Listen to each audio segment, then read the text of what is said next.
guys. Sobrang hangin. Ayan. Nakita nyo naman yung mga dito. Ay, doon po yung taas.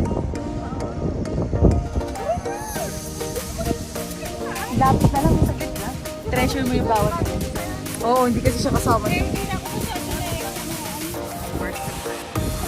Dito, pwede dito. So yan, this is it guys. Dito na kami sa pinakatuktok na area ng KM90.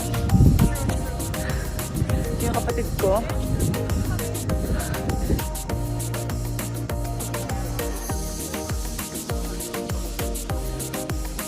Iba kasi ginaano natin.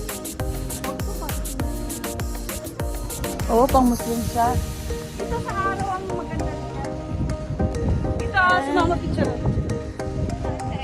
Isa.